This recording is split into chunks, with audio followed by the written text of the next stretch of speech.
Imaginez-vous debout sur le rivage d'un autre monde. Le ciel s'embrase d'un rouge sang profond et vif. Un vent violent lacère l'air sans relâche et le fait hurler. Le sol tremble sous vos pieds car des tempêtes colossales ébranlent les fondations mêmes de la planète.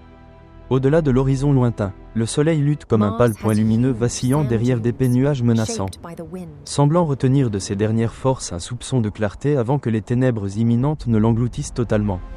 Des vagues brisées se fondent avec le vent rugissant en une symphonie sauvage des forces primordiales de la nature.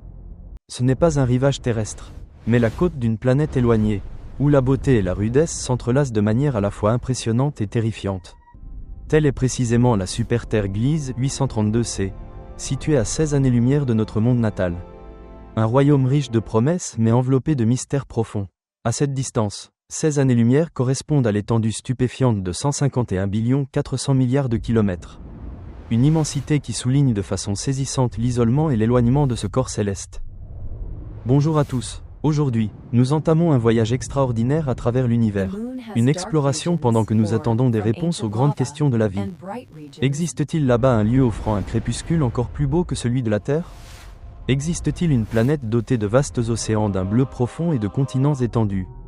Sous un ciel luminescent qui attend les empreintes humaines ? Gliese 832 émerge comme l'un des candidats les plus prometteurs dans l'exploration de l'espace et nous invite à réfléchir aux possibilités de mondes au-delà de notre système solaire. L'explosion des découvertes a révélé des milliers d'exoplanètes. Commençons par les chiffres impressionnants et humbles. Actuellement, les scientifiques ont confirmé environ 3220 et un système stellaire au-delà du nôtre. 4370 planètes sont officiellement reconnues, et plus de 6000 candidats font l'objet d'études intensives. Ces chiffres sont provisoires, mais ils esquissent l'image d'un cosmos d'une immensité incommensurable, où la Terre n'est qu'un point infime au milieu de déserts infinis d'étoiles et de mondes. Nous vivons l'âge d'or de l'exploration spatiale, depuis la découverte de la première exoplanète dans les années 90 du XXe siècle. Les progrès techniques ont permis, en une seule génération, des bonds gigantesques. Cette ascension fulgurante inclut des télescopes hautement sophistiqués et des missions spatiales qui ont révolutionné notre compréhension de l'univers. Des méthodes comme la photométrie de transit, par laquelle la lumière d'une étoile est légèrement atténuée lorsqu'une planète passe devant elle. Ou la méthode des vitesses radiales, qui mesure le balancement d'une étoile sous l'effet de la gravité d'une planète. Rendent possible la détection de planètes. Imaginez d'immenses télescopes dressés dans des déserts arides ou au sommet de hautes montagnes. Ils scrutent inlassablement le ciel nocturne et captent de faibles signaux d'étoiles lointaines. Chaque signal raconte une histoire, indique une possibilité et ravive l'espoir de nouvelles découvertes. Cependant, toutes les planètes ne se laissent pas détecter avec la même facilité.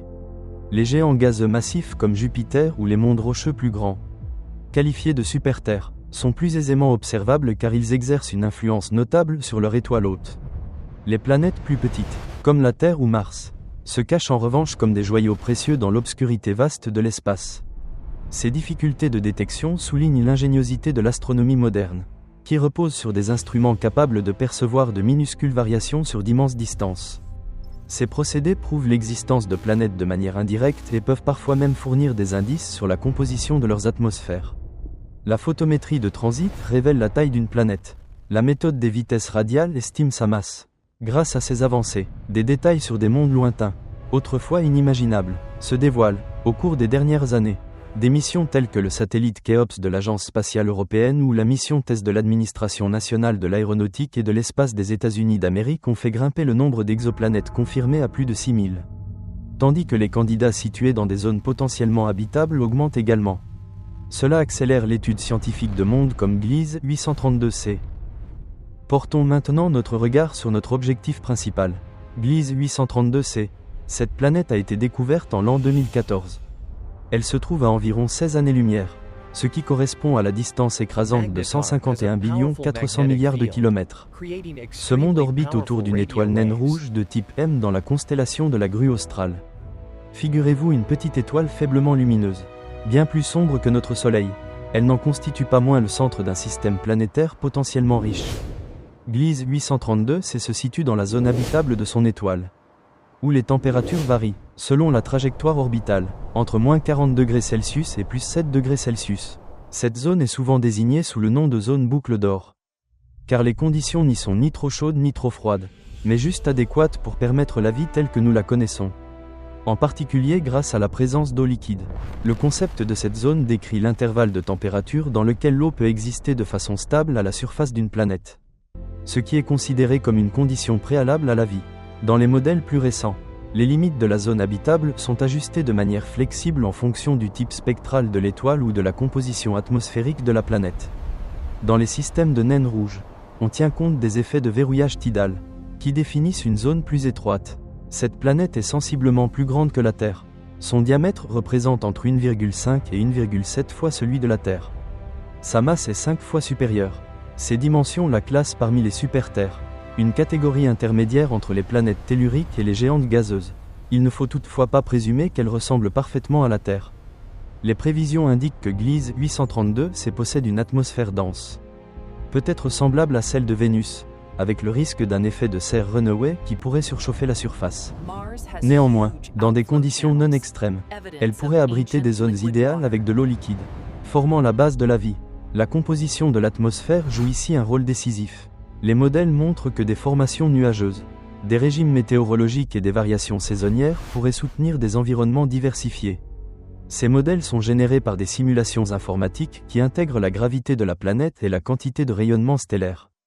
En l'an 2025, des observations menées avec le télescope spatial James Webb scrutent les traces de méthane ou de dioxyde de carbone dans l'atmosphère, ce qui permet des estimations plus précises de l'intensité de l'effet de serre.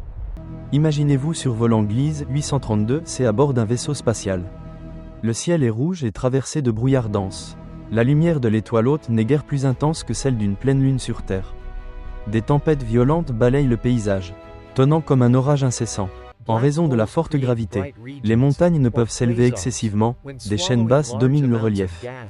Des mers peu profondes miroitent diffusément dans la lumière pâle. Des températures froides prédominent, mais un effet de serre pourrait maintenir de l'eau liquide et créer des zones humides saisonnières. Des pluies d'eau ou de composés chimiques exotiques pourraient tomber fréquemment, évoquant l'ère tumultueuse primitive de la Terre, lorsqu'orage et tectonique des plaques semaient par hasard les graines de l'origine de la vie. Cette image vivante repose sur des simulations scientifiques fondées sur des lois physiques et chimiques connues. Et elle aide à visualiser ce que des explorations futures pourraient révéler. Ces représentations ne sont pas de pure fantaisie, mais des estimations basées sur des données réelles, anticipant les images futures de sondes. Des simulations plus récentes indiquent que, du fait du verrouillage tidal, les écarts de température entre les hémisphères diurnes et nocturnes pourraient atteindre plusieurs centaines de degrés. De sorte que seule la zone crépusculaire le long du méridien terminateur représente la seule région stable pour de l'eau liquide. Parmi les connaissances les plus récentes sur les mystères atmosphériques et le potentiel vital, jusqu'en novembre 2025. Les chercheurs étudient continuellement Gliese 832c à l'aide de télescopes puissants tels que le télescope spatial James Webb. Les données actuelles suggèrent la présence de vapeur d'eau et de composés organiques dans l'atmosphère. Bien qu'une confirmation reste en suspens, une découverte remarquable concerne les signaux de rayonnement de l'étoile hôte. Mais le champ magnétique puissant de Gliese 832c pourrait protéger la surface des rayonnements nocifs. À l'image de la magnétosphère terrestre, le débat sur le verrouillage tidal persiste. Une face est perpétuellement tournée vers l'étoile, entraînant des écarts thermiques extrêmes. L'hémisphère diurne pourrait être un désert torride, l'hémisphère nocturne une congélation antarctique. Cette configuration crée le long du méridien terminateur une zone crépusculaire, considérée comme la région cliniquement la plus tempérée et potentiellement la plus habitable. Le télescope spatial James Webb analyse la composition atmosphérique par des observations infrarouges. Les données futures seront plus précises. Dans une publication d'octobre 2025, des lignes d'absorption d'ammoniac ont été détectées dans le spectre, suscitant des spéculations sur des processus biologiques. La planète n'est qu'à 24 millions de kilomètres de son étoile, soit environ 2,3 fois la distance entre Mercure et le Soleil. Sa période orbitale n'est que de 36 jours, ce qui signifie qu'une décennie sur Gliese 832c équivaut à une année terrestre. L'étoile hôte Gliese 832 existe depuis plus de 9 milliards d'années, soit 2 fois l'âge de notre Soleil, et elle devrait brûler encore pendant 500 milliards d'années. Cette longévité fait des naines rouges, sur des échelles cosmiques, des environnements stables qui accroissent la probabilité que la vie émerge, évolue et devienne éventuellement complexe. Les naines rouges, comme notre Soleil, fusionnent l'hydrogène en hélium, mais elles le font plus lentement et restent stables plus longtemps. Leur activité d'éruption solaire est violente au premier stade, mais elle s'apaise après des milliards d'années, laissant suffisamment de temps pour l'évolution de la vie. Des études récentes, publié en 2024 dans la revue Astronomy et Astrophysics, estime que plus de 40% des naines rouges abritent des planètes dans leur zone habitable, et que la stabilité à long terme compense les défis initiaux des flares stellaires. Pensez au parcours de la Terre et aux espoirs pour Gliese 832c. Rappelez-vous la Terre primitive il y a des milliards d'années, enveloppée de tempêtes et d'éruptions volcaniques. Avec des océans originels regorgeant de substances chimiques, l'eau liquide apparut, dissolvant les minéraux et déclenchant des réactions complexes qui donnèrent naissance à la vie. Gliese 832c pourrait suivre une trajectoire analogue. Des météorites apportant des composés organiques depuis l'espace, les scientifiques les qualifient plaisamment de services de livraison cosmique express, pourraient y avoir semé les graines de la vie. De tels impacts sont fréquents dans les jeunes systèmes et jouent un rôle central dans la théorie de la panspermie, qui postule que la vie ou ses constituants peuvent voyager entre mondes. Par exemple via des météorites ou des comètes. Au cours des dernières années, des missions de retour d'échantillons d'astéroïdes dans le système solaire ont démontré le transport de molécules organiques entre corps célestes. Les experts estiment que Gliese 832c, avec sa surface 3 fois plus étendue que celle de la Terre, pourrait constituer une cible idéale pour une colonisation future. Il faut d'abord élucider si la vie existe réellement et, le cas échéant, sous quelle forme, des tapis microbiens dans des mers peu profondes ou des extrémophiles dans des conditions rigoureuses? Ces questions restent ouvertes, mais des observations continues apporteront des réponses. Des modèles de la structure interne des super-terres révèlent une activité géothermique persistante grâce à un manteau épais, qui pourrait fournir à la vie l'énergie nécessaire. Des recherches menées en 2025 par l'Institut d'astrophysique de Paris suggèrent que la convection mantélique sur de telles planètes pourrait générer des cycles de carbone similaires à ceux de la Terre, favorisant ainsi la chimie prébiotique. L'immensité du cosmos et ses défis. Notre Voie lactée abrite entre 200 et 400 milliards d'étoiles. Pourtant, les conditions propices à la vie ne règnent pas partout. De nombreuses planètes sont trop chaudes ou trop froides, ou se trouvent dans des zones de rayonnement. Des sursauts gamma issus de supernovae peuvent stériliser des régions sur des milliers d'années-lumière. Heureusement, la zone habitable galactique la plus sûre s'étend entre 6500 et 26 000 années-lumière du centre, où la Terre est positionnée à la périphérie externe. Cette zone habitable galactique évite la région centrale dense et dangereuse, tout en bénéficiant d'une quantité suffisante d'éléments lourds pour la formation planétaire. Près du centre galactique guettent des trous noirs et des explosions fréquentes. À la périphérie externe manquent les éléments nécessaires. Les modèles les plus récents d'évolution galactique montrent que la distribution des éléments lourds détermine la disponibilité du carbone et de l'oxygène, essentiel à la vie. Une étude de 2025 publiée dans Nature Astronomy affine ces modèles en intégrant les données du télescope Gaïa, révélant que la zone habitable galactique pourrait être plus large que prévu, englobant jusqu'à un tiers des étoiles de la Voie lactée. Les mystères de l'eau souterraine sur Mars. Au sein de notre système solaire, Mars raconte une autre histoire. On pensait autrefois que toute l'eau s'était évaporée. Mais les données actuelles de l'Administration nationale de l'aéronautique et de l'espace des États-Unis d'Amérique indiquent qu'entre 30 et 99% est lié dans les roches. Il y a 4 milliards d'années, la profondeur des mers variait entre 100 mètres et 1,5 km. Aujourd'hui, l'eau est captive des minéraux, car il n'existe pas de géologie dynamique comme la tectonique des plaques terrestres, capable de recycler eau et nutriments. La géologie martienne fut active dans l'Antiquité, mais elle est désormais calme. Les données de l'atterrisseur InSight en 2025 confirment des couches de glace d'eau souterraine, considérées comme des habitats potentiels pour une vie souterraine. Le rover Perseverance a atterri le 18 février 2021 dans le cratère Jezero pour rechercher des traces de microbes anciens. Équipé de 23 caméras, d'un analyseur atmosphérique et du générateur d'oxygène MOXIE, il incarne l'apogée de l'exploration robotique. La mission a coûté 7 milliards de dollars des États-Unis. Mais toutes les images et échantillons de sol contribuent à déchiffrer l'histoire du système solaire et à déterminer si la vie a prospéré sur la planète rouge. Le rover fore les roches, et les échantillons doivent être rapportés sur Terre. En 2025, plus de 30 échantillons ont été collectés. La mission de retour est en cours. Des analyses préliminaires de ces échantillons, rapportées en 2025, révèlent des isotopes d'oxygène compatibles avec une ancienne atmosphère plus épaisse, renforçant l'hypothèse d'océans passés. Titan et les rêves de vol. Plus loin encore, Titan, lune de Saturne, est un monde fascinant doté d'une atmosphère 4 fois plus dense que celle de la Terre, avec des lacs de méthane liquide. En 2020, des composés organiques comme le C3H2 ont été détectés. Ils ressemblent à la Terre primitive. La mission Dragonfly doit décoller en 2027 et arriver en 2035. Elle déploiera un octocoptère à propulsion nucléaire qui survolera dunes, rivières et cratères à la recherche de signes de vie. Ce véhicule drone innovant peut sauter d'un site à l'autre et analyser la chimie d'une manière inaccessible aux rovers. Ouvrant de nouvelles voies en astrobiologie, l'atmosphère de Titan est principalement composée d'azote. Des pluies de méthane tombent. Les observations les plus récentes confirment des structures stratifiées de molécules organiques complexes, considérées comme un terreau pour la chimie prébiotique. Des données du télescope spatial James Webb en 2025 indiquent des traces de cyanhydrique dans les nuages. Un précurseur potentiel d'acides aminés. Levez les yeux vers le ciel étoilé et clair.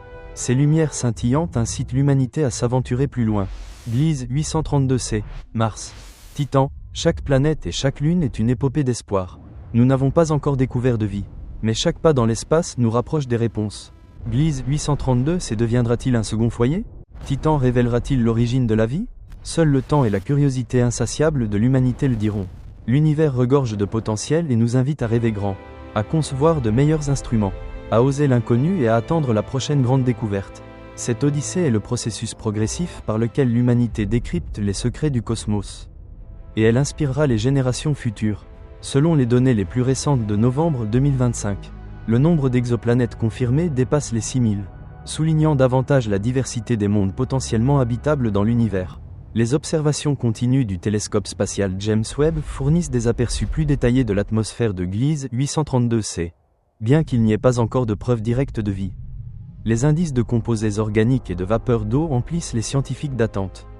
La stabilité des systèmes de naines rouges signifie que des planètes comme Gliese 832c disposent de plus de temps pour développer une vie complexe, leur conférant un avantage sur les planètes de notre système solaire. Des missions futures comme l'Observatoire des mondes habitables imageront directement de tels objectifs et approfondiront notre compréhension de ces rivages lointains. Cette exploration n'est pas seulement une quête scientifique, mais une réflexion profonde de l'humanité sur sa place dans l'univers, qui nous pousse à avancer et à percer d'autres mystères. Des projections issues du rapport de la NASA Exoplanet Exploration Programme de 2025 estiment que d'ici 2030, plus de 10 000 exoplanètes seront confirmées, dont plusieurs centaines dans des zones habitables étendues, multipliant les cibles pour des études spectroscopiques avancées.